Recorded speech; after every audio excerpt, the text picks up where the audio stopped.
بسم اللہ الرحمن الرحیم مورخ 28 اگست سال 2020 درج آشن موضوع ہے ہمارا نظم کا نام ہے ہماری تاریخ. اسی ہماری تاریخ تشریح کا خلاصہ آج ہم پیش کریں گے. یہ ہماری درسی کتاب کا 16واں لیسن ہے. ملک بھر میں سبھی گھروں میں دیوالی کے دن چراغا ہوتا ہے. یعنی جس دن دیوالی ہوتے ہے اس دن ہندو بھائیوں کے تمام گھروں میں چراغا یعنی خوشیاں ہوتی ہیں. جب عید ہوتی تھی تو سبھی کے دل خوشی سے جھوم اٹھتے تھے. جس دن عید ہوتی تو اس دن مسلمانوں کے دل خوشی سے جھوم اٹھتے ہیں. اسی طرح ہولی کے تہوار پر بھی دل میں خوشی کی لہر دو. جس دن ہولی ہوتی ہے اس دن ہندو بھائیوں کی دلوں میں خوشی کی لہر ہوتی ہے. ہر ایک کے چہرے پر خوشی کے آثار پیدا ہوتے ہیں. یعنی اس دن ہر ایک کے چہرے ہر ایک کا چہرہ خوشی سے جھومتا ہے. انگریزوں نے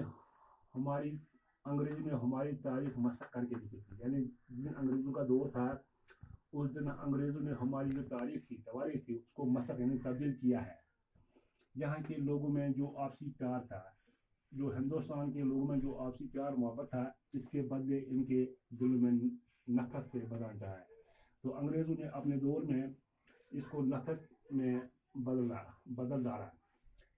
اے میرے وطن ہندوستان ہم تیری تاریخ پھر لکھیں گے. یعنی شاعر لکھتا ہے کہ اے ہندوستان ہم تیری جو تاریخ تھی وہ پھر دوبارہ لکھیں گے.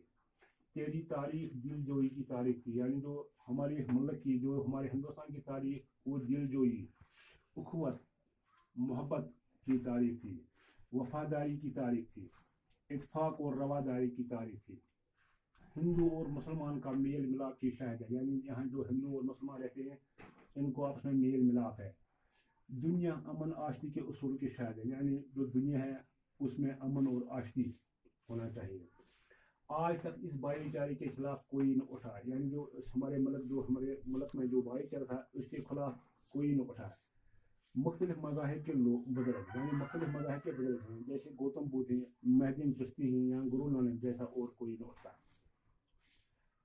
آج ہم آزاد ہیں, انگریزوں کے غلامی کے زنجیروں سے آزاد ہیں. یعنی جب ہندوستان انگریزوں سے آزاد ہوا تو ان کی زنجیروں سے یہاں کے لوگ آزاد ہوئے ہیں. آج ہماری سوچ آزاد ہے. یعنی جو ہمارے ملک کا لوگوں کا سوچ ہے وہ آزاد ہے.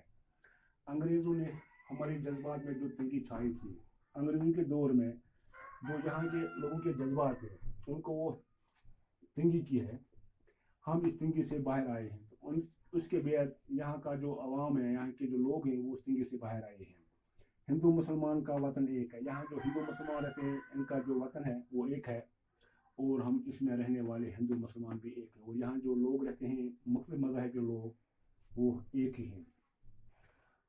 ہماری سوچ ایک ہے. جو یہاں کے لوگوں کا سوچ ہے وہ ایک ہی ہے. ہمارا مقصد یعنی ہمارا کام ایک ہے. ہمارا یقین ایک ہے. اگر کسی کو یہ خیال ہو, اگر کسی شخص کو یہ خیال ہو کہ ہم ایک نہیں, تو یہ اس کی بھول اور غلط بیانی ہے. اس کو اس ذہن سے یہ نکلنا چاہیے. یعنی ہم ایک ہیں اور یقیناً ایک ہیں. باقی وسلم یہ ہے ہمارے اس نظم کا تشریح کا خلاصہ. انشاءاللہ اگر زندگی ہو تو صبح اس کے آگے اور سوالات جوابات کریں گے. باقی وسلم فکر غلام شیخ بی ایچ ایس